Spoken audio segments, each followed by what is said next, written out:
Tous les matins, vous avez accès également dans cette émission via Solar Media, sur Facebook entre autres. Vous êtes très nombreux à nous regarder là. Merci à Kabine Condé, côté régie, à Mamoudou Condé, évidemment, qui est de Condé ce matin, du côté de la régie. Merci à Mafata Sano, à Poutine, Malissida. Merci à Madousso qui réalise cette émission côté radio. Continuez à réagir, les contacts s'affichent juste en bas de l'écran ici. Évidemment, le 00224 657 39 13 13. Sinon, là également, c'est sur Twitter avec le hashtag Espace GG. Mesdames et messieurs, avec plaisir. Dans un instant, je me ferai plaisir de lire quelques messages, évidemment, si vous le voulez bien. À la une, 3 employés de l'hôtel Sheraton ont été licenciés il y a 5 mois. Le premier donc a été, si vous voulez, été renvoyé, licencié en octobre dernier pour avoir cassé un pot de fleurs. Les syndicalistes donc qui ont aussi voulu défendre son dossier devant les responsables de l'établissement hôtelier ont tout simplement été renvoyés. On essaie de comprendre ce matin, mesdames et messieurs, avec nos invités évidemment, monsieur Mamadou Diawara, inspecteur régional de travail donc de Conakry, Mamadou Saliou Diallo, ONSLG. Ils seront évidemment dans ce studio ce matin. Notre coup de cœur ce matin, c'est un jeune Guinéen, il s'appelle Dr Diawara. Coup de projecteur donc ce matin sur un talent guinéen. Vous allez découvrir un peu plus tard dans cette émission les GG sur Radio Espace Guinée. On y va avec quelques messages évidemment que vous avez bien voulu laisser là, avec la complicité d'Amadousso ce matin. Bonjour les grandes gueules, bonjour à toute l'équipe. Moi c'est Aminata Silla depuis Zérékoré. Le président n'a pas trop parlé, il a trop parlé, on veut voir les réalités. Rien n'est encore fait, je suis d'accord avec Antoine. On peut comparer quel pays de l'Afrique de l'Ouest à la Guinée. C'est vraiment dommage. Que Dieu sauve notre pays. C'est évidemment Touré Aminata qui nous écoute du côté... Non, pardon. C'est Aminata depuis Zérékoré qui nous envoie ce message. On reste avec Lamarana Yemberin qui nous écrit également. Alpha a dit clairement, je n'ai pas d'amis, je n'ai pas de parents en Guinée. Il a rajouté que les Guinéens n'ont pas honte. Voilà, il ne peut être plus clair nous concernant. Voilà, c'est Lamarana Yemberin qui nous envoie ce message. On reste avec cet autre aussi. Lui, il est à Koloma. Khalil depuis Koloma qui nous écrit. Quand monsieur le président parle de transformation, elle est d'abord mentale, dans le sens positif évidemment, et ce changement de mentalité donne naissance au développement socio-économique et politique. Par Khalil depuis Koloma qui nous envoie ce message. On reste avec cet autre aussi qui nous décrit depuis Cancan. Bonjour, j'écoute Espace depuis Cancan. Je ne suis pas d'accord avec Antoine. La Guinée-Conakry, la Guinée a changé de visage. Fodé Traoré, enfant de Sigiri, qui nous envoie ce message. On reste avec cet autre aussi. Mamadi depuis Sigiri, l'écoute est favorable, merci beaucoup. On reste avec lui, il s'appelle Kourouma depuis Farana. Voilà, vous nous écoutez là d'ailleurs sur Bambou FM. Je suis très contente de Mafoudia Bangoura. Elle parle très bien. C'est Kourouma depuis Farana qui nous envoie ce message, Mafoudia. Allez, Kerfala Bangoura depuis Kindia. Le président de la République ne doit pas insulter les Guinéens en disant que les Guinéens n'ont pas honte. Il est élu et réélu par les Guinéens. Voilà, c'est un auditeur évidemment qui nous envoie ce message. On reste avec cet autre aussi qui nous écrit sur le 657 39 13 13. Bonjour les GG. Antoine a parfaitement raison pour son décryptage jusqu'à présent. Il n'y a que des promesses. Voilà. Sinon, on a Ibrahim Palodi Camara aussi qui nous écrit. S'il vous plaît, Lamine, dites à Antoine qu'on suit l'émission à la télévision avec l'énergie fournie par EDG. Voilà. Antoine, le message est passé. Bien. Allez, on reste avec cet autre aussi, Kanté depuis Dar es Salaam, qui dit que la Guinée ne se limite pas qu'à Conakry seulement. Voilà. D'accord, pas d'accord. Voilà, ils sont très nombreux. Sinon, Youssef Kaba aussi qui nous écrit le laxisme et l'indiscipline instaurés donc par ce pouvoir continueront de plus belle. Après cette sortie du BRAC, la rigueur ne se décrète pas, elle s'impose par nos comportements de tous les jours. Avant de pointer ton doigt sur l'autre, rassure-toi qu'il est bien propre. C'est Youssef Kaba du côté de PEDN qui nous envoie ce message. Un dernier pour la route avant de partir avec les tutos. Abdelmazid Al-Kinda à Kindia, voilà, depuis la ville des Agrimes. Dites à monsieur le président que le travail qu'il envisage est très bien, mais moi j'estime que l'emploi du temps, voilà. Allez, ils sont très nombreux à nous écrire. Là, carrément, ça bloque dans tous les sens. On va y aller maintenant avec les tweets, évidemment, ce matin. Sur Twitter, ils sont très nombreux, évidemment, aussi à nous écrire. Avec la complicité de Kabine Condé, Koïta Keita Moussa, qui nous écrit, dites au président de remplacer, nous allons faire par nous-mêmes. C'est pas ce qu'il veut dire. Trop de promesses. Allez, Mamadou Diao Guinée qui nous écrit, le temps pour notre réalisateur d'appeler M. Sidia Touré. Bonjour les GG. Quand tu écoutes le président parler, franchement, il nous fait rêver. Il est rempli d'optimisme malgré qu'il nous a berné plusieurs fois, mais qu'il connaît bien la malhonnêteté professionnelle de certains de nos cadres. Ils sont la cause évidemment de nos malheurs. Voilà, Diao Guinée qui nous envoie ce message. J'essaie de lire comme c'est venu ce matin avec ce discours du PRAC, mais je pense s'il s'agissait de ces discours et de ces promesses depuis 2010, nous ne serions pas encore là. Vivement les réalisations de ces discours pour le bien de tout le monde. On reste avec cet autre aussi, lui c'est Warte Fela Diaby qui nous écrit: si le président Condé pouvait quitter dans ses théories interminables et passer à l'acte, cela fera plaisir évidemment aux Guinéens. La sédentarisation des cadres à leur poste conduit à l'augmentation du taux de chômage et à la formation des clans de corruption. Amadou, on est OK? Non, on a M. Sidia en direct. Voilà, dans un instant, évidemment, on va s'intéresser, mon cher Moussa, le président Sidia, que nous avons en direct ce matin sur Radio Espace et dans les grandes gueules, évidemment, Sidia Touré. Monsieur le Président, bonjour et bienvenue sur Espace. Bonjour à vous tous, ça va?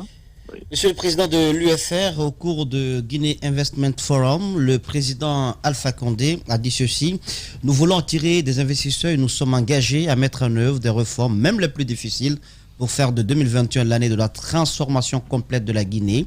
Notre ambition est de devenir la deuxième puissance économique de l'Afrique de l'Ouest après le Nigeria. Nous sommes décidés à le faire. Alors, ce discours, est-ce que ça vous rassure? Est-ce que est-ce qu'on peut espérer que une telle ambition est bien réalisable au regard de tout ce que la Guinée traverse aujourd'hui? Non, franchement, je suis estomaqué. J'ai fait un tweet hier parce que vous vous demandez en fait de quelle Guinée il s'agit. Il ne faut pas oublier une chose, c'est que les 10 dernières années passées, Alpha était au pouvoir. Et quand je dis au pouvoir, il avait tous les pouvoirs. Il a été mis à la présidence de la République, donc il avait l'exécutif, le gouvernement et l'administration. Il a réussi à avoir une majorité à l'Assemblée nationale.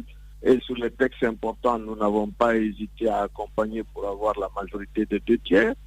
La seule chose qui était un tant soit peu indépendante, la justice, il s'est battu de telle façon que tout ceci lui soit complètement soumis. On a commencé par faire démissionner le ministre de la Justice, alors Sako, qui était un peu plus indépendant, et on a réussi à faire partir le président de la Cour constitutionnelle dans des conditions qui ont même entraîné sa mort. Donc il avait tous les pouvoirs pendant 10 ans. Alors quand on entend dire tout ça aujourd'hui... Allez, la liaison se dégrade. Allez-y, monsieur le Président. Voilà, je pense qu'on Vous a... m'entendez pas? Oui, allez-y, ça va là. Allez-y, vous êtes à l'antenne. Voilà, je pense qu'on a un petit souci de liaison.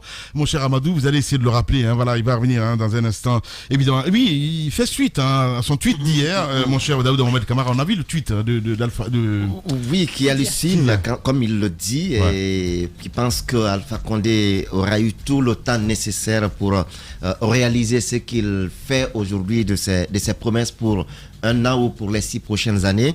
Et également, il pense que Alpha Condé ne devait pas aujourd'hui être en train de promettre, il devait plutôt aujourd'hui en train de présenter, je vais dire, les résultats ou les grands acquis de ces 10 dernières années. Mais il faut bien aussi, je crois qu'il est là. Il revient. Oui. Allez-y, monsieur le Président. Bon, je ne sais pas où on s'était arrêté, mais pour résumer, je dis que le président a eu 10 ans pour réaliser tout ce dont il parle aujourd'hui. Et pendant ces 10 années, je dis, il a eu tous les pouvoirs. L'exécutif était à sa disposition en tant que président de la République. Il avait le gouvernement et l'administration.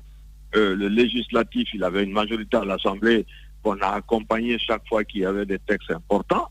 Mais il a même soumis la justice en faisant partir Sako qui était un peu réticent. et en faisant partir même le président de la Cour constitutionnelle dans les conditions dramatiques qu'on connaît, puisque cela a abouti pratiquement à la mort de ce dernier. Donc tous les pouvoirs, il les avait. Quand on l'entend parler aujourd'hui, on a l'impression qu'il s'agissait d'une opposition qui vient d'arriver et qui veut corriger, disons, tout ce qui n'a pas fonctionné pendant 10 ans. Moi, je suis assez surpris. Maintenant, quant aux déclarations dans le style, on va être une deuxième, je sais pas quoi, pouvoir économique de l'Afrique de l'Ouest, il faut regarder les chiffres. Après ça, vous pouvez parler, mais nous sommes 12 millions d'habitants, avec je ne sais quel revenu, peut-être l'un des plus bas de la sous-région. Alors, je ne sais pas à quel moment est-ce que nous allons dépasser un pays comme le Nigeria avec ses 200 millions d'habitants et sa production de 2 millions de tonnes de carburant par jour. Ouais. Alors. Bien. Le président Sidya Touré, en direct ce matin.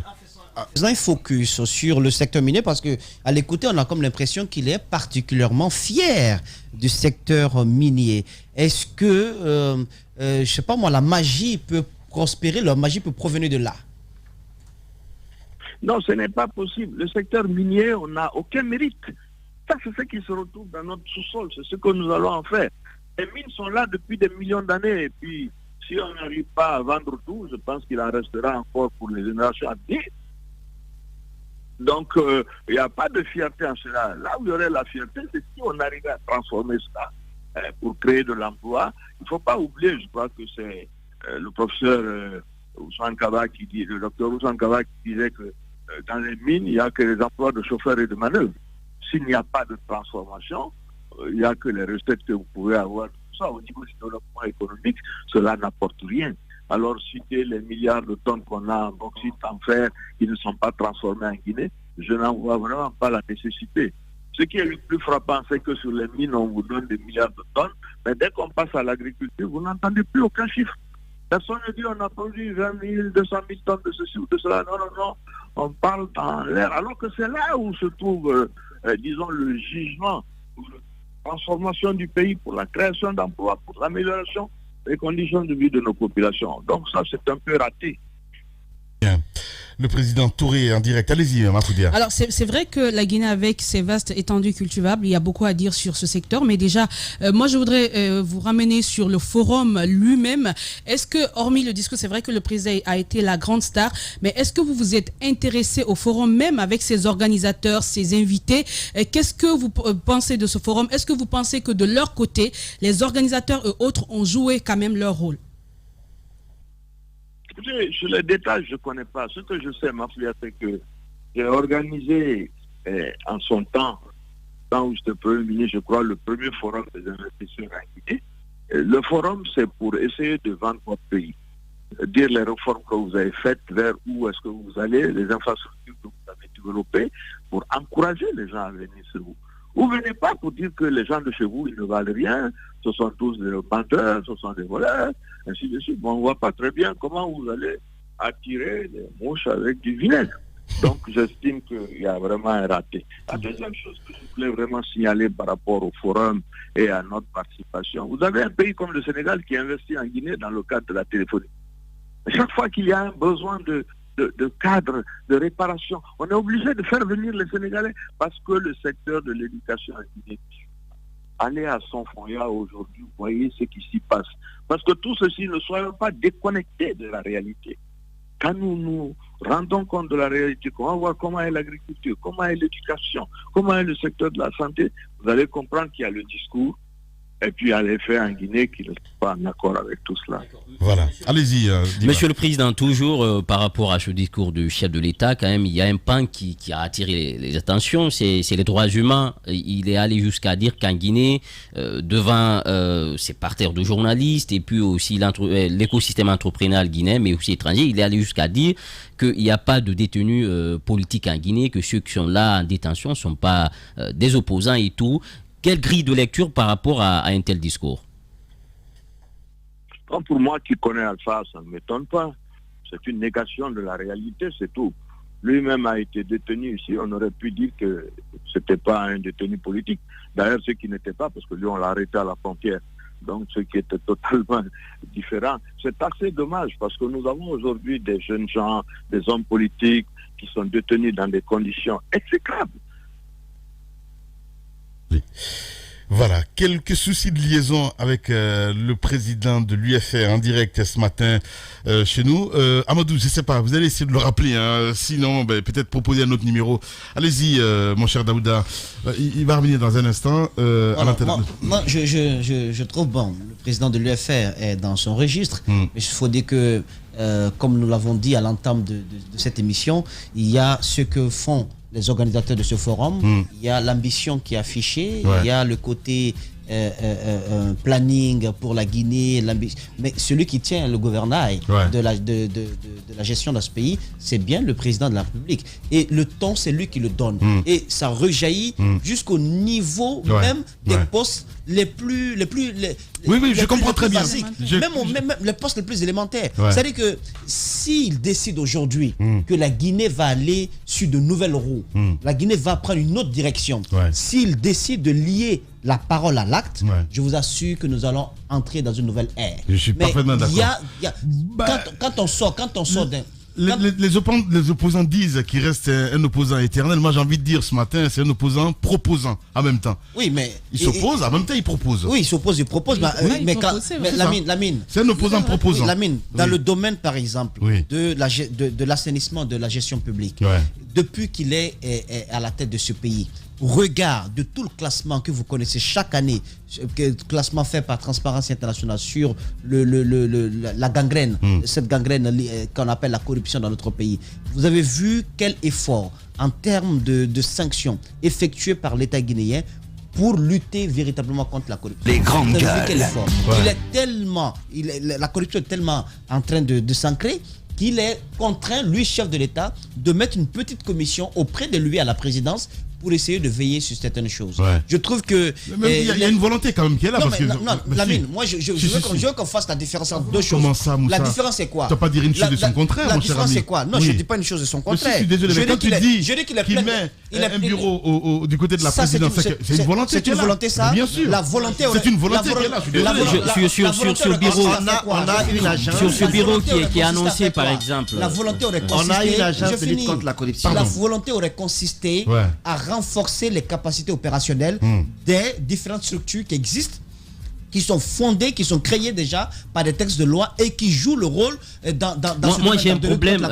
Vous avez l'Agence nationale de lutte contre la corruption. Je finis. Vous avez quand même les inspections, qui existent. Mais tout cela existe. La volonté, Lamine, ce n'est pas que de parler. C'est d'agir. Voilà. Allez-y. Moi, j'aimerais dire une chose. Et n'oubliez pas qu'aujourd'hui, le chef de l'État, quand même, il a mis tous les instruments en place. Depuis 10 années, il y a par exemple le Haut Commissariat à la réforme de l'administration et de sa modernisation. Aujourd'hui, quel est le rôle de cet instrument? Moi, je me pose la question. Lorsqu'on demande aux gens de signer des contrats de performance, c'est parce que tout simplement, les instruments qui ont été mis en place en amont ne fonctionnent pas bien. Qui ne fonctionnent pas. On a vanté quand même le projet de modernisation de l'administration. À quoi ça aboutit? Parce qu'on dit oui à la sédentarisation. Des gens ont 50 ans dans cette administration. Ça veut dire tout simplement les réformes qui avaient été entamées par Kourouma à l'époque n'ont pas porté fruit, malheureusement. Donc, le chef de l'État, moi, je pense que cet instrument qui est annoncé au niveau de la présidence, on n'a pas besoin de ça. Déjà, il y a le Haut Commissariat qui avait mis en place depuis des années. Il revient à l'antenne. Oui, mais monsieur le président Sidia Touré, vous êtes de retour avec nous. Alors, la question, c'était par rapport déjà à ces détenus ici en Guinée. Il disait qu'il n'y a pas de... Voilà. Monsieur le Président, on était sur cette question politique, là où il dit qu'il n'y a pas de détenus d'opposants en Guinée, politiques en Guinée. Je vous demandais quelle est votre grille de lecture. Peut-être l'autre question aussi, il dit que maintenant la Guinée doit aller vers l'indépendance financière et finalement éviter d'être assistée continuellement par les institutions de Bretton Woods, rationaliser nos fonds. Est-ce que vous pensez que cette dynamique est possible aujourd'hui quand on sait que la question de la corruption aussi reste en suspens? Peut-être vous avez tout dit, hein. Les problèmes ils sont là, les solutions sont proposées. La manière dont c'est proposé, c'est pas très réaliste. Se passer des institutions de Bretton Woods, il y a des pays africains qui font ça déjà, hein, comme le Ghana ou des choses comme ça, qui sont capables d'aller sur le marché financier international et de débloquer 1 milliard ou 2 milliards de dollars quand ils en ont besoin et qui n'ont pas besoin de l'assistance de ces institutions-là. Donc, ça n'a rien d'exceptionnel. Le seul problème, c'est que le travail commence où pour aller de l'avant? Moi, je ne vois pas où est-ce que le travail commence. Le président de la République, c'est celui qui donne le ton, c'est celui qui donne la direction. Il y a un Premier ministre, il y a un gouvernement, c'est leur travail. C'est ce que lui fait. Réunir les gens et leur dire que votre pays est peuplé de gens qui ne sont pas bien, moi je ne vois pas très bien en quoi cela encourage les gens de venir investir chez vous. C'est une vraie question que je me pose. Et je dois dire d'ailleurs qu'au niveau de l'investissement, n'oubliez pas le passé. Nous avons le PNDS pour lequel on a des financements énormes, pour lequel on ne voit aucune réalisation jusqu'à aujourd'hui. Il y a eu les 20 millions de dollars de lignes de crédit de la Chine. Qu'est-ce que c'est devenu? Il faut poser les vraies questions et je crois qu'il faut pousser Alpha Condé à faire des conférences de presse avec les journalistes guinéens, comme ça on lui posera les vraies questions auxquelles il devra répondre. Monsieur le Président, les détenus, parce que vous êtes en train de vous prononcer dessus avant de vous perdre avec la ligne, on veut vous entendre quand même sur cette sortie lorsqu'il dit qu'il n'y a pas de détenus politiques en Guinée, parce que ça défraie la chronique quand même dans le pays. Non, c'est une aberration, c'est quelque chose de dramatique. Je dis, les gens sont détenus en prison aujourd'hui, des jeunes gens, des hommes politiques connus, ainsi de suite, qui sont des personnages de premier plan de la scène politique guinéenne. Vous les détenez en prison sur des bases qui ne sont pas correctes. Et aujourd'hui, même les avocats ne sont pas en mesure de les rencontrer. Certains sont malades, des jeunes gens sont déjà morts. On se demande vers quoi est-ce que nous allons. Est-ce que nous sommes en train de revenir au système, disons, de parti unique, de pensée unique, disparu un peu partout dans le monde? Mais c'est dramatique de dire cela de cette manière. Monsieur Sidia, honnêtement, pour une précision, oui. Est-ce que être homme politique en détention fait de vous un détenu politique? Mais enfin, si vous n'avez pas détourné d'argent et que quelqu'un ne s'est pas plaint contre vous et que vous êtes arrêté à cause de vos propos ou de votre comportement, oui, ça fait de vous un détenu politique. Parce que un détenu politique, c'est quoi d'autre? Bien. Et surtout quand c'est des responsables politiques qui ont déclaré des choses, lesquelles on les a arrêtés. Mais comment voulez-vous appeler cela? La question que je veux poser derrière, ce sont les actes du président par rapport à la récupération des domaines de l'État. Parce qu'apparemment, dans ses propos, beaucoup pensent que des leaders politiques sont dans sa cible. Parce que à un moment donné, attendez que je finisse, monsieur Sidia Touré, à un moment donné, vous a accusé clairement d'avoir détourné un domaine qui appartenait à un orchestre de la place. Est-ce que dans ces propos du président, Antoine, vous ne vous sentez pas concerné par Alpha Condé? Antoine, pardon, laissez-moi avec ça. Je pense que c'est un débat qu'on a, c'est même pas un débat, j'ai entendu ça depuis 20 ans. Je tiens pas à revenir dessus. Regardez dans les documents, vous trouverez la réponse. Mais il a dit qu'il va tout casser, monsieur le président. Il a dit qu'il va tout casser. Tous ceux qui sont sur le domaine de l'État, on va les récupérer, on cassera tous les bâtiments. Moi, j'ai investi en Guinée. J'ai investi, j'ai fait venir les investisseurs avant d'entrer en politique. On a acheté des usines, on a construit des maisons. Bon, j'aimerais qu'on me montre d'autres qui ont fait la même chose. Ouais. Voilà.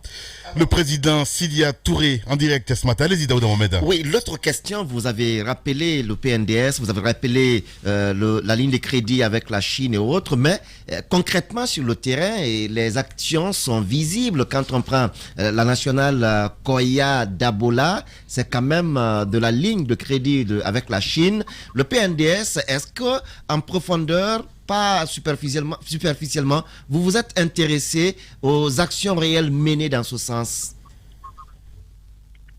Quand il y a des actions réelles au niveau des infrastructures et autres, cela est visible. Je n'ai pas besoin d'aller dans les ministères pour aller chercher des documents. Si vous me faites une route qui va à Dabola, je la verrai. Ou si vous faites, je ne sais pas moi, une ligne de moindre tension pour alimenter la ville de Koké, je verrai parce qu'il y aura la lumière. Donc bon, c'est pas pour le moment, c'est pas visible, on attend de le voir. Voilà. Allez-y, Moussa Poklo. Sur la question des contrats de performance au niveau de la fonction publique, est-ce que cela est une bonne trouvaille du gouverneur autrement? Ça c'est le travail du gouvernement.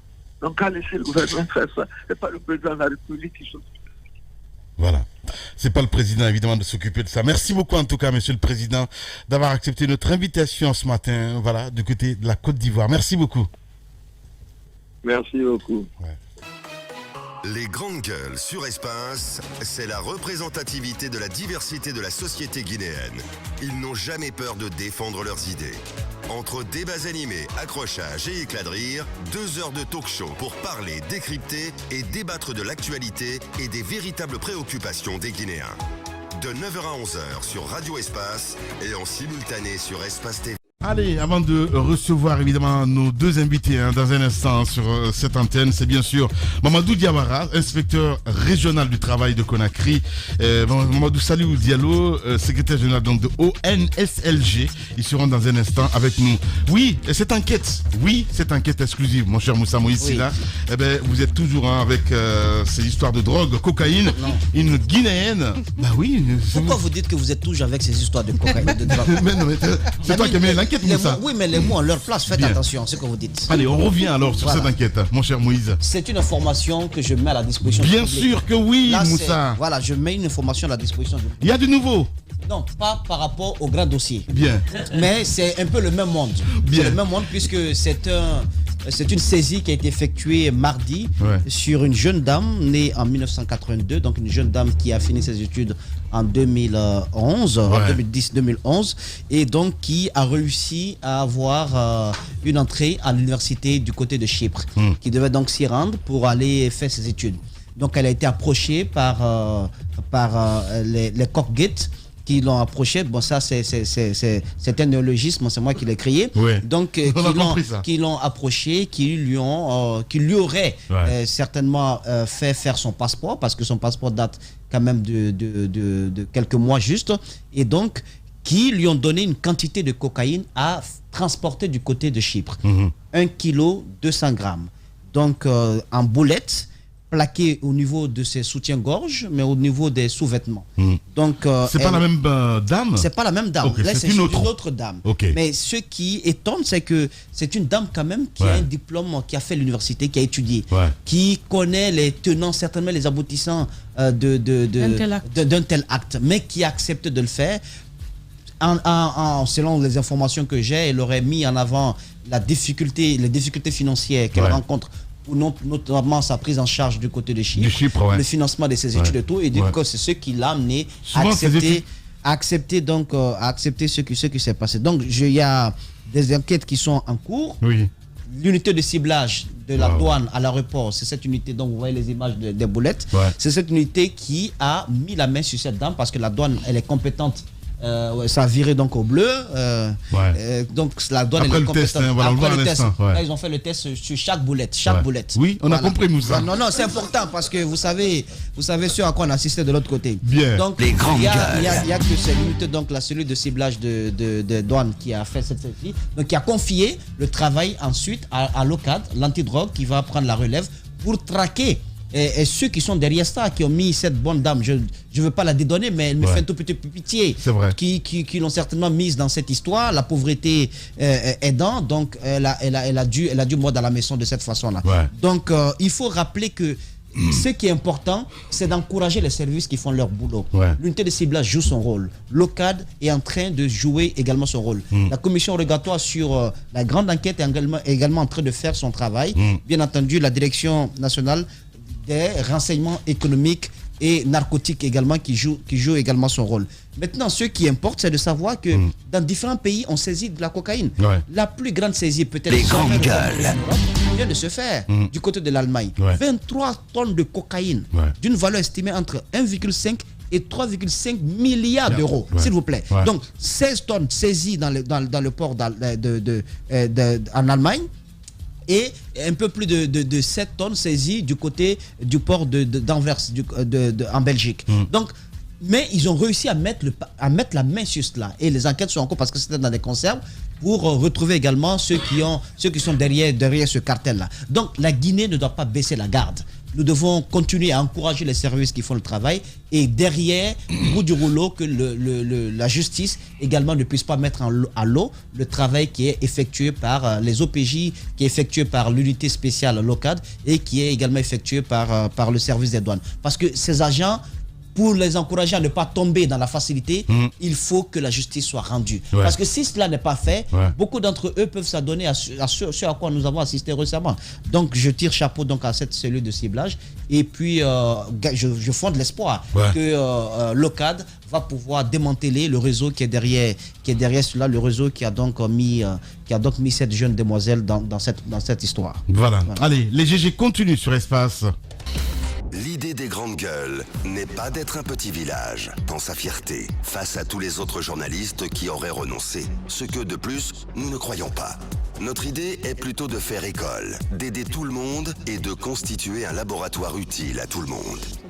Ici commence l'actualité de la Guinée. Bienvenue chez les GG. Le rendez-vous des vrais gens sur Espace TV tous les matins. Vous avez accès à cette émission. Continuez à réagir. Les contacts s'affichent juste en bas de l'écran avec plaisir. Le temps, évidemment, pour nos invités de s'installer. Je vais faire lecture de quelques messages. Si vous le voulez bien, c'est bien sûr Monsieur Mamadou Diawara qui va s'installer dans un instant sur cette antenne, dans ce studio, pardon. Et puis le deuxième invité, évidemment, n'est autre que Mamadou Saliou Diallo, secrétaire général de ONSLG. Évidemment, les invités qui vont s'installer dans un instant. Diba Milimono, cette enquête exclusive évidemment de Moussa Moïse Silla, on a suivi le temps pour notre deuxième invité de s'installer. On se dit, il y a un peu d'effort quand même si il faut encore continuer à encourager évidemment ces agents. Oui, tout à fait. Il y a des efforts quand même qui sont déployés de part et d'autre pour essayer en tout cas de freiner l'élan, parce qu'aujourd'hui on a l'impression que finalement la chose est en train de prendre de l'ascension dans le pays. Chaque semaine, ce sont des cas d'arrestation. On se souvient aussi de l'autre dame, il y a encore quelques jours, qui a été annoncée ici en Guinée. Et donc, aujourd'hui, je pense qu'il faut s'inspirer un peu aussi de cette politique que la junte avait mis en place à l'époque, qui avait quand même commencé à traquer un peu tous ceux qui s'illustrent dans de telles pratiques.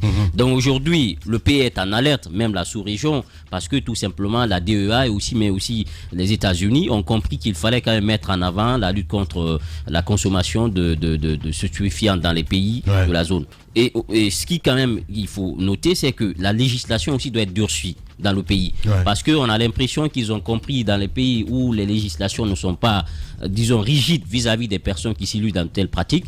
Ce sont des pays aujourd'hui qui sont devenus propices à ces genres de pratiques. Donc il faut que la Guinée, au-delà des arrestations, mais aussi de cette commission rogatoire qui est mise en place, il faut durcir un peu la législation pour amener ceux qui sont arrêtés dorénavant que les autres s'inspirent d'eux. Parce que la personne qui est condamnée, lui, elle va disparaître. Ce sont les autres qui vont s'inspirer un peu de cet exemple. Voilà, Diba Milimono, mon cher Moussa Moïse, nos invités dans ce studio évidemment, qui se sont installés. Donc ils sont installés. Mamadou Diawara, c'est bien cela. Mamadou Diawara, vous êtes l'inspecteur régional de travail de Conakry, c'est bien cela. Bonjour et bienvenue chez les Grandes Gueules. Bonjour, monsieur. Voilà.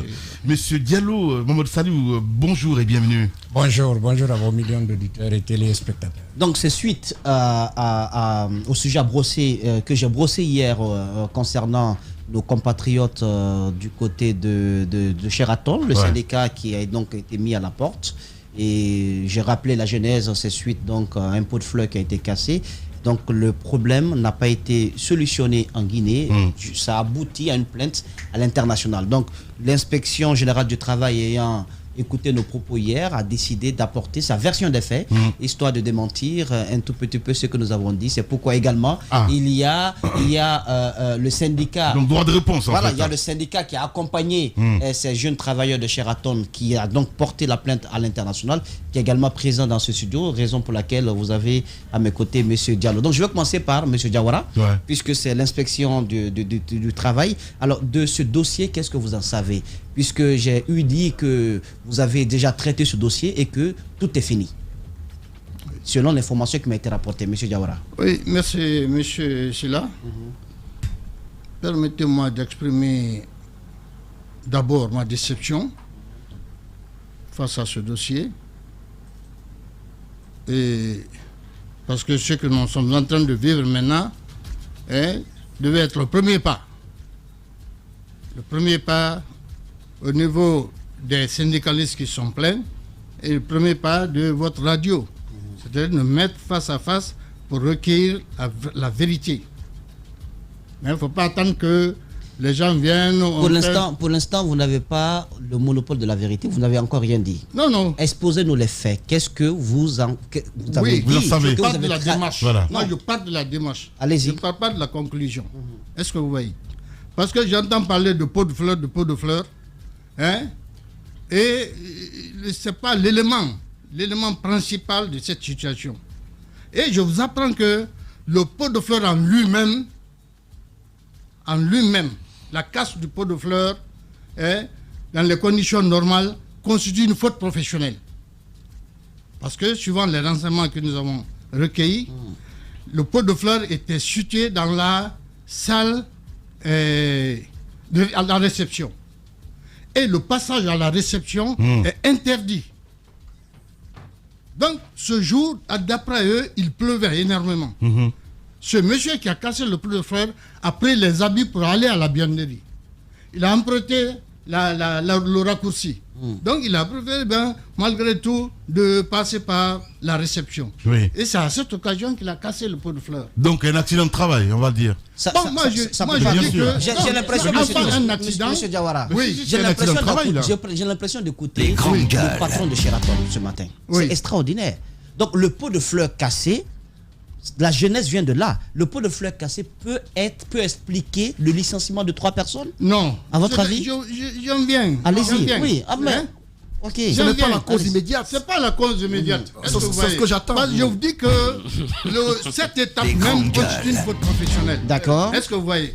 Parce que il a violé le principe. Ouais. On dit le passage à la réception interdit. Ouais. Malgré qu'il y ait plu, il fallait ou qu'il attende ou qu'il sorte sous la pluie. Ça, c'est la cause lointaine. Maintenant, quelle est la goutte d'eau qui a fait déborder le vase? Maintenant, nous avons reçu, l'inspection du travail a reçu une demande d'autorisation. Parce que pour le monsieur du dépôt de fleurs, ça ne relève pas de moi. Ouais. C'est un travail ordinaire. Ouais. Les 2 délégués syndicaux, le licenciement d'un délégué syndical doit passer nécessairement par l'autorisation de l'inspecteur du ressort. Oui. C'est ainsi que nous avons reçu la demande d'autorisation de licenciement des 2 délégués syndicaux. Pour quelle raison? Le fait que dans leur démarche pour tenter la conciliation entre eux et celui qui a cassé le pot de fleurs, et ils ont fait des dérapages aussi. Parce que... Monsieur Diawara. Laissez-moi finir. Allez-y, monsieur Diawara. Laissez-moi finir. Okay, parce que venir rentrer dans le bureau d'un directeur et le menacer, c'est une faute. Monsieur Diawara, je ne sais pas, je vais vous faire une remarque. Oui. Vous savez ce qu'on dit de vous, Justement, à niveau d'inspection, que vous êtes l'appendice des patrons. Vous êtes leur porte-voix. Et ce matin-là, je voulais avoir des preuves de cet élément. Ce matin, à vous entendre, j'ai comme l'impression qu'ils n'ont pas tort. Moi, je suis libre avec ma conscience. Mais vous défendez qui, monsieur Diawara? C'est pas le premier dossier. Qu'est-ce que vous voyez? Si je vous dis, par exemple, que ce n'est pas mon dossier de licenciement, attendez, monsieur Diawara. Vous n'allez pas croire. Écoutez, des gens donc sont rentrés dans le bureau du directeur de façon... Sans frapper. Voilà, de façon... Non, sans frapper. Ils ont même été reçus par le directeur. Oui. Mais le contrat de travail, les éléments constitutifs du contrat de travail sont le travail, la rémunération et la subordination. Quand vous rentrez dans le bureau d'un directeur, en tant que délégué syndical, je pense que vous venez pour plaider le cas d'un travailleur. Lorsque vous avez reçu ces dossiers-là, parce que vous expliquez une cause immédiate qui, selon vous, est le fait que les employés, les syndicats, le directeur sans frapper à la porte. C'est ce qu'on a appris. De l'autre côté, lorsque vous avez reçu le dossier, quel a été votre comportement par rapport à cela? Qu'est-ce que vous avez fait convoqués pour les satisfaire? Je les ai convoqués à 2 reprises. Toutes les parties étaient à mon bureau. La direction représentée par le directeur général adjoint, la directrice des ressources humaines et un de leurs conseillers. Bien. Les travailleurs aussi étaient accompagnés par leur Vous n'avez pas... Moi, je vais juste... Moi, je veux... Il n'est pas seul, on a pas pu empêcher le licenciement. Moi, Voilà, monsieur Diallo. Non, c'est important qu'il finisse. Non, quelle a été l'attitude? Laissez finir. Parce que déjà, moi, je pense que vous avez... Vous adhérez à ce que les syndicalistes vous ont dit. Pas défendre les travailleurs ici. Et nous travaillons conformément à la loi. Mais vous ne défendez pas les travailleurs, monsieur Diawara. Ça n'engage que vous. Un pot de fleurs cassé, des travailleurs travailleur qui rentre dans le bureau sans frapper à la porte, sans même saluer. Tout ça permet à des patrons de mettre des Guinéens à la porte. Monsieur Silla, et vous êtes ce matin en train de faire le constat. Moi, je pense du travail sur la base des dispositions légales. D'accord, moi j'ai une question toute simple. Lorsque la conciliation, par exemple, ne réussit pas, parce que dans les textes, on vous dit qu'il faut passer d'abord par la conciliation. Oui. Lorsque cela n'a pas abouti, qu'est-ce que vous avez fait pour éviter quand même que l'affaire vienne devant l'OIT, l'Organisation internationale du travail? D'abord, les travailleurs ont toute la chance, quand moi je prends ma décision, de faire un recours auprès de l'inspecteur général du travail. Ça n'a pas été fait. Donc ils ont minimisé cette étape. Et quelle a été votre décision justement? Allez, on va revenir dans un instant avec lui. Monsieur Gallo, bonjour et bienvenue. Bonjour les GG. D'abord, vous m'excuserez de me porter déjà en contradiction flagrante avec M. Diawara qui me déçoit à plus d'un titre parce que face à face, nous nous sommes rencontrés autour de ce problème. Nous leur avons dit, un pot de fleurs a été cassé. Même si c'est une faute, il y a une stratification des sanctions qui n'a pas été justement vue ou abordée par cette inspection. Deuxièmement, nous avons dit la direction propose une faute grave juste pour ne pas avoir à payer les droits de ces travailleurs. Sinon, il n'y a jamais eu avertissement. Il n'y a jamais eu notification dans un document pour refus de travail ou pour comportement néfaste au sein de l'entreprise. Comment peut-on passer directement à qualifier directement une faute grave? Nous avons dit à monsieur l'inspecteur, nous sommes là, nous sommes les travailleurs. Nous ne sommes pas des outils. Nous ne sommes pas des outils. Et le travail aussi n'est pas une marchandise à vendre. Nous demandons excuse auprès de la direction pour qu'elle accepte de requalifier la sanction. Non, de requalifier les faits d'abord. Okay. Et là, M. Diawara qui est en face de moi était d'accord. Et tous les autres autour de la table étaient d'accord que la sanction est extrême.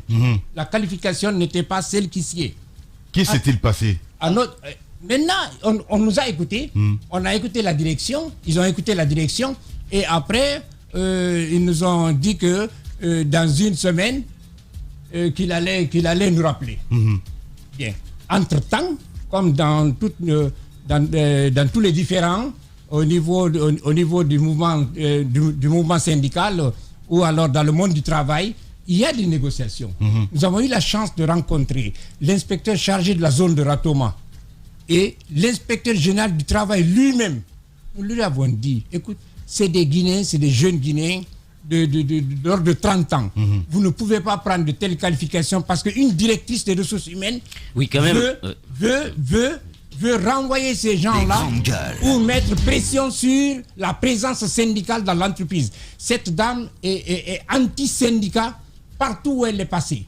Partout où elle est passée. À la Société Générale, à Noum, etc. Moi, personnellement, je l'ai appelé une fois, elle m'a raccroché au nez par rapport à ce même dossier. Donc, je pense que son nom revient au devant des on va aller droit au but. Quand vous avez demandé la requalification, est-ce que la direction a prêté une oreille attentive à cette sollicitation? Nous nous sommes séparés avec la direction avec un espoir que vraiment les choses allaient être requalifiées. Parce qu'on s'est séparés dans une ambiance qui ne présageait rien, même à une suspension de salaire.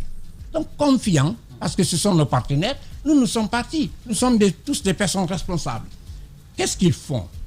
Entre-temps, ils rentrent en connexion avec cette directrice de ressources humaines parce qu'il faut mettre sa stratégie en marche, qui consiste donc à pénaliser des travailleurs. Elle a la chance après de recruter des gens qui seront soumis à son emprise pour que personne ne parle plus de syndicats dans cette entreprise. Et ce sont des comportements de discrimination antisyndicale et une violation de la liberté syndicale. Maintenant, l'inspection est allée plus loin.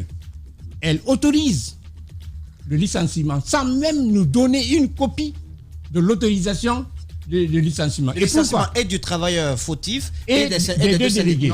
Et ensuite, pourquoi ils ont refusé? Monsieur Diawara, il raconte pas des conneries là. Pourquoi ils ont refusé? C'est une question. Mais c'est une question. Non, c'est des conneries pour moi. Parce Ah bon? que je vous avais dit au départ que... Vous allez développer ça dans la troisième partie de l'émission, mesdames et messieurs. Forcément, la prolongation à suivre dans les GG. On revient à 11h. Sur Radio Espace Guinée, les GG pensent comme JMJ. Une presse libre se voit dans la rue. Et la rue voit vraiment si la presse est libre. Cette dialectique sociale est la levure de la démocratie. JMJ. Les GG sur Espace, tous les matins 9h-11h.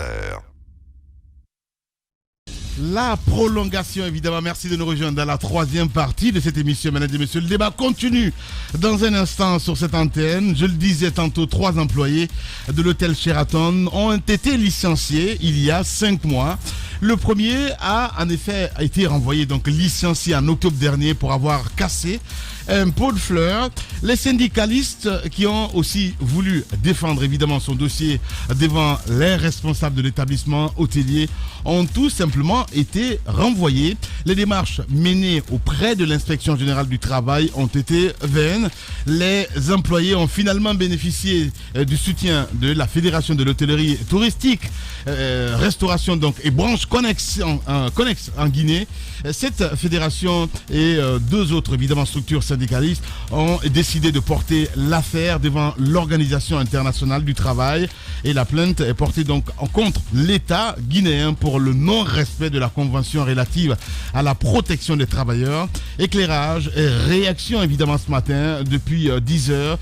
Vous avez donc Mamadou Diawara, inspecteur régional du travail de Conakry, et monsieur Mamadou Salihou Diallo, il est secrétaire général de l'Organisation nationale des syndicalistes libres de Guinée.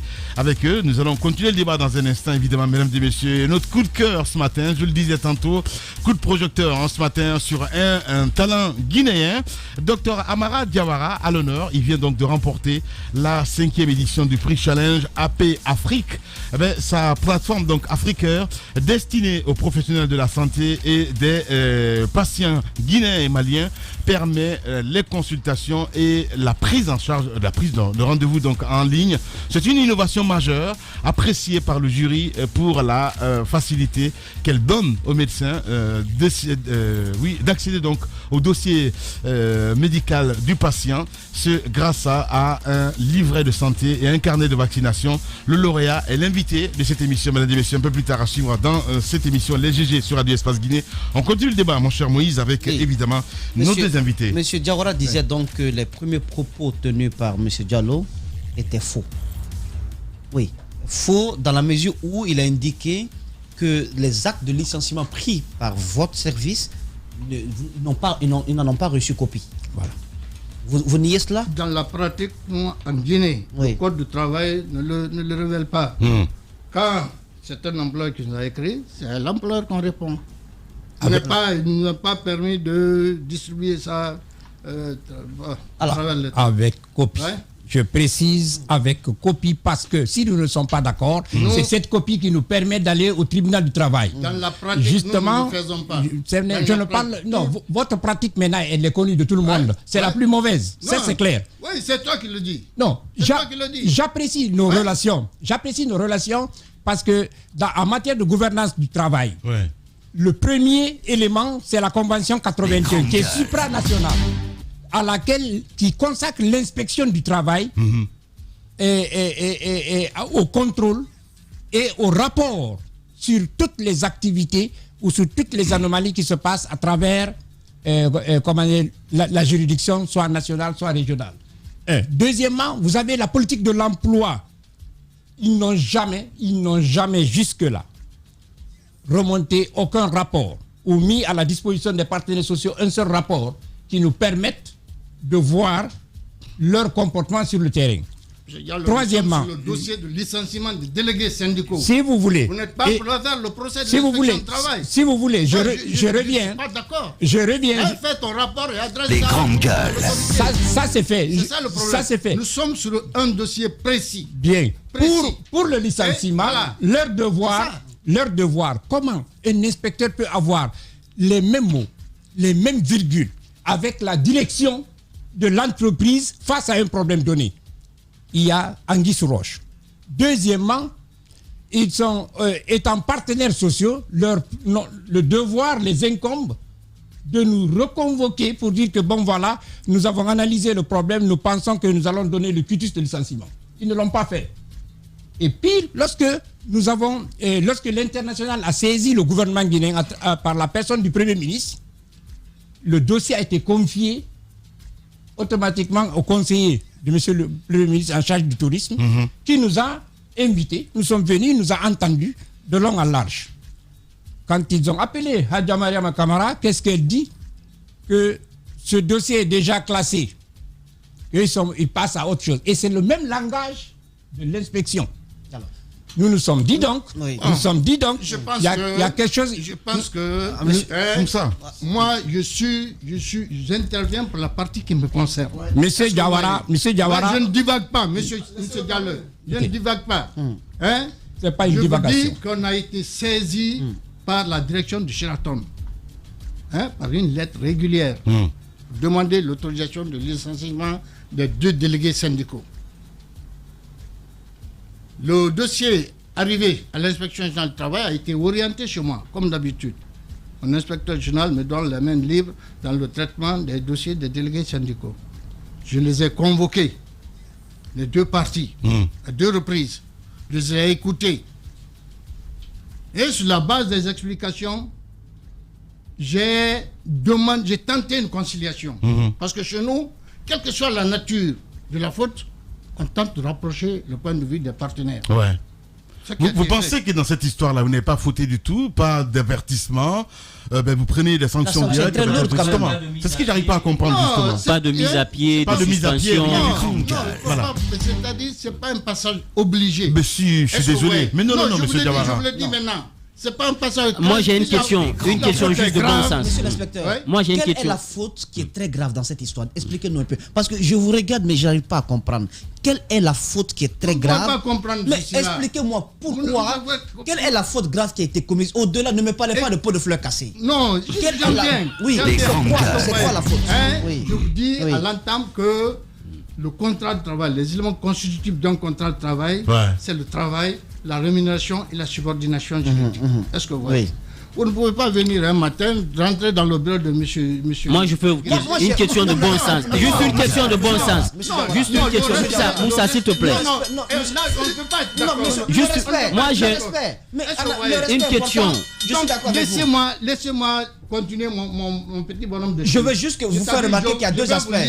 Pot de fleurs et respect. Laisse-le finir, s'il te plaît.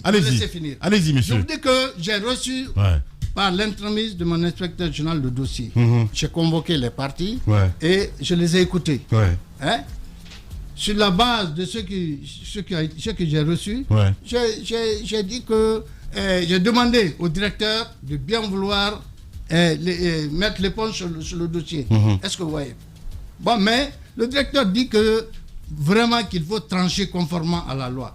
Ils m'ont amené une copie du règlement intérieur qui stipule à l'article 31 la faute grave commise par ces travailleurs. Est-ce que vous voyez? Donc, la conciliation n'ayant pas reçu, j'ai demandé au syndicat. Mais vous êtes censé veiller à la législation. La conciliation n'ayant pas reçu, j'ai demandé aux syndicalistes, dont M. Diallo lui-même et les autres, ils ont présenté leurs excuses. Leurs excuses à la direction. Que moi-même j'ai appuyé. Donc, suite à tout ça, la direction n'a pas cédé. La direction n'a pas cédé. Il dit que non, il ne peut plus travailler avec ces gens-là. Bien. Vous avez fait quoi ensuite? Vous avez fait quoi? J'ai donné un avis. Ils ont entériné. Un avis favorable. Ils ont entériné. Mais c'est vous qui êtes censé veiller au respect de la législation. Non, attention. Le code du travail est en déphasage avec ce qui se passe là. C'est vous qui êtes censé veiller au respect de la loi. Et ça, c'est un abus pouvoir.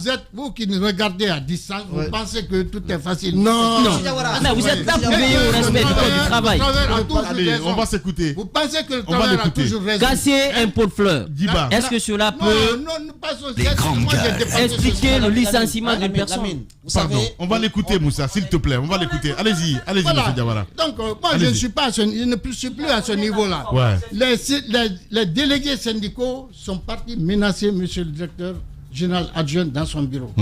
Que s'il licencie les deux, tout le monde va partir. Vous avez des preuves de Voilà. Non, eux-mêmes, ils ont C'est un avertissement. Ah non, non, non, non, non, non, non. Ok. Voilà ce qui s'est passé. Ok. C'est la- Non, monsieur Diawara, laissez-le parler, s'il vous plaît. Allez-y. C'est la parole du directeur Oui. contre les... Il y a eu 3 délégués syndicaux d'ailleurs qui sont rentrés dans le bureau, qui ont demandé l'audience chez le directeur, ont obtenu et ils sont rentrés dans le bureau. La première question donc, quand ils ont fini d'entretenir le directeur, il était partant. Lorsque maintenant, l'injonction de la directrice des ressources humaines a fait que... La fameuse encore, hein. Bien, Ouais. a fait que le directeur adjoint, parce que le directeur adjoint de l'hôtel, il s'est rebiffé automatiquement. Maintenant, dans tout le processus, pourquoi l'inspection n'a pas écouté le 3e délégué? La direction a préféré soustraire ce délégué-là, garder avec eux et faire licencier les 2 autres. Bien. Est-ce que vous comprenez? Ouais. Et ce délégué-là, il est encore là-bas. Il est encore là-bas. Et lorsque tous les arguments seront sur la table, mais il suffisait que l'inspection écoute ce dernier alors, parce qu'il n'y a pas un enregistrement, il n'y a pas un écrit, il n'y a rien qui prouve les menaces. Ouais. Bien. Donc seule cette Alors, personne devait prouver. Terrain d'entente. On va essayer de s'écouter, Moussa. Ce que je souhaite dire, Ouais. c'est que quand j'ai écouté monsieur, moi encore une fois, j'ai posé le problème hier, et parce que je savais qu'il était très profond. Parce que quand on quitte quand même le territoire national pour aviser l'international, ça veut dire que c'est profond. C'est pourquoi je demande il y a un deux- terrain d'entente. il y a- Qu'est-ce qu'il terrain faut faire? d'entente, c'est quoi? Voilà. C'est d'abord que l'on reconnaisse une chose, qu'on Ouais. fasse un constat. Il y a 2 problèmes majeurs qui pourraient expliquer Ouais. le licenciement de 3 Guinéens. Les grandes gueules. C'est d'avoir cassé un pot de fleurs. C'est d'être rentré dans le bureau d'un responsable de Sheraton avec une attitude assez condescendante, avec de façon inappropriée. Donc avoir manqué de respect au directeur de Sheraton. Bien. Lamine, Les grandes pour ces gueules. 2 raisons-là, Ouais. je trouve que si l'inspection jouait son rôle, ils auraient pu trouver un terrain d'attente avec la direction générale de Sheraton. L'aveu d'impuissance dont il vient de faire montre. Parce qu'il dit qu'ils ont tenté une conciliation, ils ont dit à la direction, ils ont présenté des excuses. Lui-même, il a appuyé les excuses. Mais des Moussa, tu n'es pas syndicaliste quand même. hein. Mais l'ami, je vous ai Mais- clairement dit attendez, mais- que je défends les Grande travailleurs. Alors, il dit qu'il a donné C'est avis ça. favorable. Bien. Mais moi, la question que je veux poser, Oui. Monsieur Diawara, votre service, quel est son rôle? Vous défendez les travailleurs ou vous défendez les patrons? C'est quoi votre les rôle? 2 entités. Nous observons la neutralité. C'est la médiane. Les grandes gueules. Nous sommes neutres. Alors, qu'est-ce qu'il Vous faut êtes- faire vous êtes maintenant? neutre. On n'est Parce ni que pour l'un ni pour l'autre. il y a une décision, il y a une Non, décision de non, justice, monsieur Diawara, il y a une décision de Oui. justice. Qu'est-ce qu'il faut faire Il y a une maintenant? plainte qui a été portée Il y a à une plainte. l'international. Justement, qu'est-ce qu'il faut faire maintenant? Ouais, la plainte n'a qu'à suivre son cours. Moi, je suis venu tout juste vous expliquer Ok. la partie. Là, mais moi, je vais juste dire la partie un mot, qui juste un mot, a juste un intéressé mot. mon institution. Juste un mot, Allez, et Didier, il bah, faut pourquoi quand même, le problème il faut dire une chose. Ouais. Aujourd'hui, on parle de Sheraton, mais n'oubliez pas le cas de Novotel, le cas de Noum. Je pense que globalement, même dans les industries, Les grandes gueules. voilà, même dans les industries aujourd'hui, c'est la même question qui revient sur le licenciement abusif. Bien. Ça veut dire tout simplement que l'inspection en Guinée ne joue pas pleinement son rôle. Voilà. Merci beaucoup en tout cas d'être passé chez les GG. Peut-être un mot voilà, pour les travailleurs qui vous écoutent en ce moment. Allez-y. Je voulais dire aux travailleurs de garder le sang-froid au sein de Sheraton. Ils ont les millions de travailleurs des hôtels Marriott. Et les travailleurs, le volet social a cautionné le financement des 160 millions de dollars pour la construction de Sheraton, avec comme motion le respect des droits des travailleurs. Et puisque Sheraton a violé ces droits de travailleurs-là, au niveau du comité de la liberté syndicale à Genève, et avec la Confédération syndicale internationale, la Fédération internationale du tourisme et de l'hôtellerie, et en plus maintenant des autres organismes connexes qui nous accompagnent, nous allons, la documentation est déjà entrée, Bien. la plainte est recevable, et nous allons voir le cours de la question. Merci beaucoup en tout cas, M. Diallo. Allez-y, M. Diawara. Bon, moi je dirais tout simplement que j'étais venu toujours pour apporter ma part d'explication à ce dossier qui m'embête maintenant. Parce que qui vous embête? C'est votre boulot là, M. Diawara. Vous dites les grave, M. Diawara.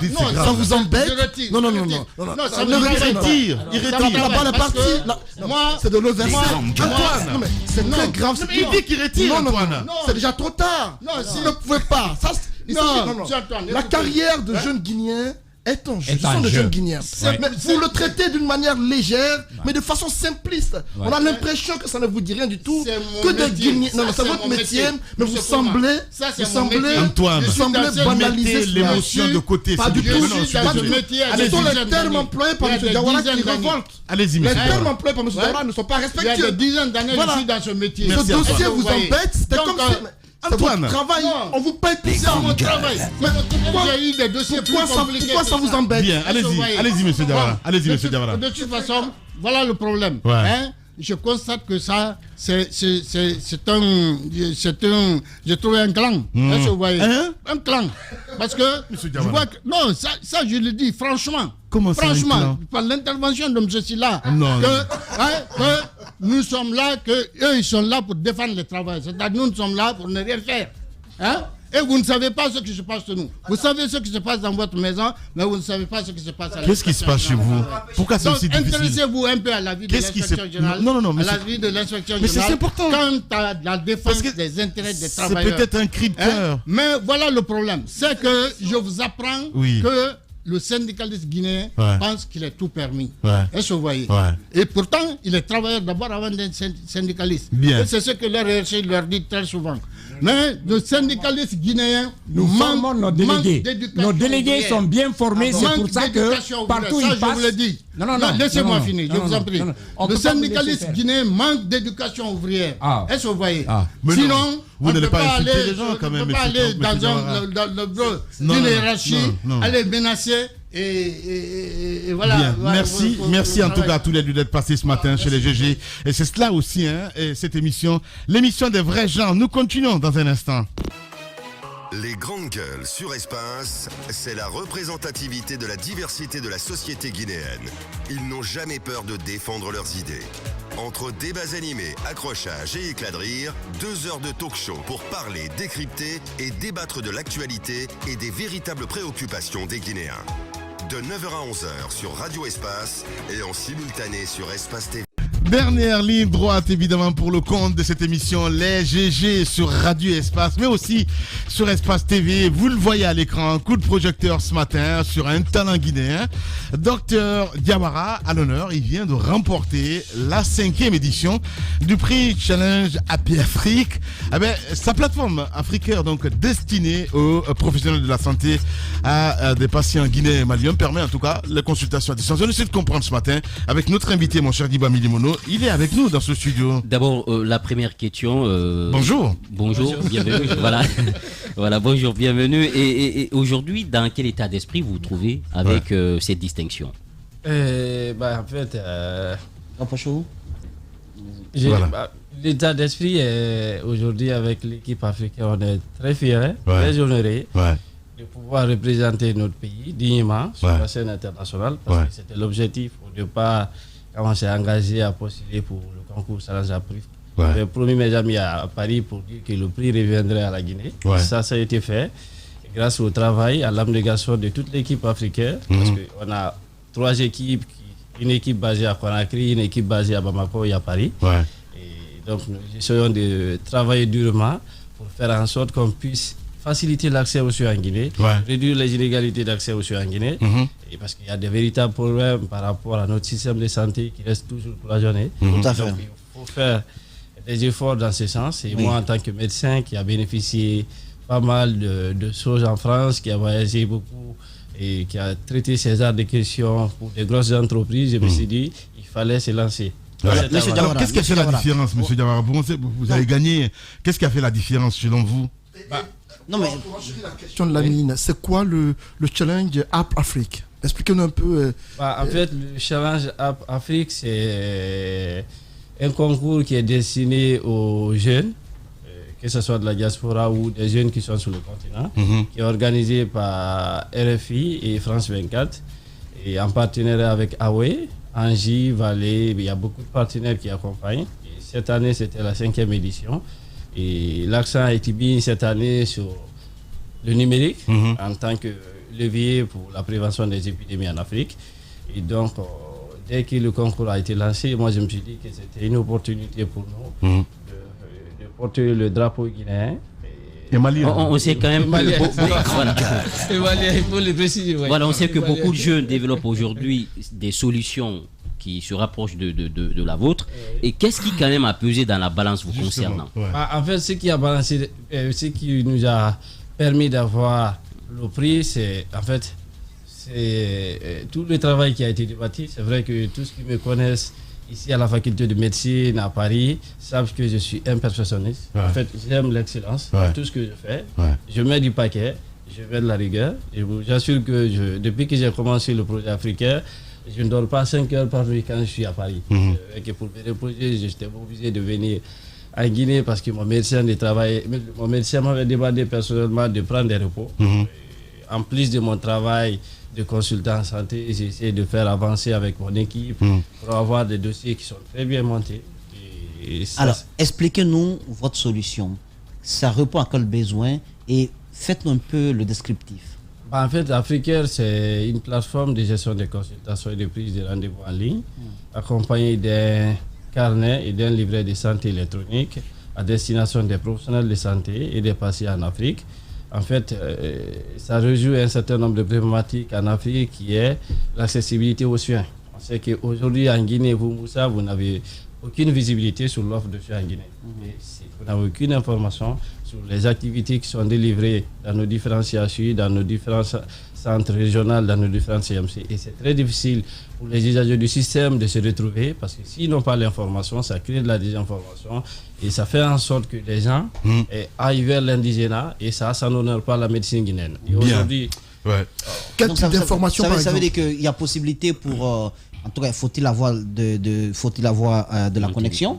Donc, ça marche en connexion. En fait, pour le moment, ça marche en connexion avec la connexion parce que on essaie de travailler avec l'équipe technique d'Africaire pour voir, parce que cette problématique, on le sent parce que l'Internet est beaucoup plus cher chez nous. Donc, on essaie de travailler avec l'équipe technique, avec la deuxième version qu'on est en train de mettre en place, qui va comprendre la téléconsultation, de faire en sorte qu'on puisse accéder à Africaire avec un Internet à très bas débit, parce que c'est vrai que nous, on est sur le cloud, c'est pas possible d'accéder à notre plateforme sur Internet. De manière basique, pour les auditeurs qui nous écoutent, ça se passe comment? Lorsque moi j'ai envie de prendre rendez-vous à l'hôpital, je fais quoi? À quoi sert votre plateforme? En fait, notre plateforme sert à ce que les patients guinéens, maliens, d'autres pays, parce qu'on est appelé aussi à aller dans d'autres pays, puissent avoir accès aux disponibilités. Et c'est quoi les étapes des services? C'est quoi les étapes, par exemple, les informations? En fait, les étapes, si vous êtes patient, vous vous inscrivez, comme sur Facebook, en sur ligne. la plateforme, en ligne, ou sur l'application. Et là, vous allez bénéficier d'un carnet de vaccination électronique, et d'un livret de santé électronique. Et le patient pourra voir l'historique de ses consultations, c'est-à-dire toute la traçabilité de ses dates chez le généraliste, que ce soit en ville ou à l'hôpital. Et le dossier, il est complètement sécurisé. Mais vous parlez du carnet de santé aussi, Dieu seul sait en Guinée, la fiabilité c'est un peu compliqué. Maintenant, puisqu'il faut vivre un peu de cette solution-là, est-ce que vous partez vers les hôpitaux pour qu'ils souscrivent? Est-ce qu'ils viennent vers vous pour dire, bon, par exemple le CMC de Ratoma, pour dire on souscrit à votre solution? Comment ça se déroule? En fait, on a une équipe commerciale qui essaie d'aller à la rencontre des professionnels de santé pour les expliquer les services qu'on propose. Et on essaie de travailler. Il y a quelques professionnels de santé, quelques cliniques qui nous ont fait appel pour les accompagner vers la transformation digitale de leur cabinet. Parce que c'est très important. Et nous, on essaye. Il faut savoir que le modèle économique d'Africaire, c'est le modèle en SAS. C'est-à-dire c'est un abonnement mensuel que vous payez par mois, et les professionnels et les établissements. Qui coûte combien? Ça coûte l'abonnement 200 000 francs, 20 euros. Je pense que c'est le coût le moins avantageux aujourd'hui sur le marché de la santé. Allez, en 2 minutes, Moussa, parce qu'on a fini là. Est-ce que vous avez bénéficié du soutien du gouvernement? Cette solution peut être portée par le ministère de la Santé publique dans notre pays ou bien par une politique publique afin de vous booster parce que vous êtes guinéen et vous avez l'ambition quand même de vous étendre sur toute l'Afrique. Oui, en fait, on a été approché parce que c'est vrai hier, on a travaillé au ministère avec le ministère de la Santé et la direction de la planification, le BSD. On est parti au SNIC. Et avant-hier, il y a le chargé de communication de M. le Premier ministre qui m'a contacté, qui aimerait nous recevoir le vendredi à 12h. Ah, mais ça, c'est bien ça. Ouais. Et donc, je pense que le gouvernement aussi est en train va nous aider dans ce sens. Merci. C'est l'objectif. Merci beaucoup à Dr Diawara. En tout cas, il faut le rappeler, un lauréat donc du challenge AP Afrique. Il était notre invité ce matin. Merci beaucoup d'être passé chez les Grandes Gueules. Merci à vous tous à l'international. On se quitte avec quelques messages évidemment des auditeurs. Vous êtes très nombreux à nous envoyer des messages. Merci à Lai Junior Condé. Voilà, merci à Moussa Bakadiabi, qui est un petit peu sous le pas de Moussa ce matin. Qui demande à ce qu'on puisse mettre le monsieur de côté parce que c'est un danger dans le sud-départ de monsieur Diawara, pas le monsieur Diawara là qui est là, l'autre Diawara évidemment, l'inspecteur du côté qui était avec nous avant notre deuxième invité. Merci à vous tous, mesdames et messieurs. On se quitte avec surtout coup de cœur évidemment que je vous recommande fortement, c'est de Dr Paul Kamano, qui évidemment vient de sortir ce livre donc dédié au PDG de Guico Press, Kerfala Camara, bâtisseur des temps modernes chez l'Harmattan, Sénégal, c'est bien cela. Merci à vous tous. Dans un instant, mesdames et messieurs, c'est la playlist que vous allez avoir sur Radio Espace. Et un peu plus tard, à midi, Espace Midi avec l'équipe de Jacques Léo-Aleno. Et puis sur Espace TV, c'est les infos qui reviennent avec l'équipe de Moussa Moïsila. Prenez soin de vous. On se retrouve lundi pour d'autres aventures. Allez, au revoir.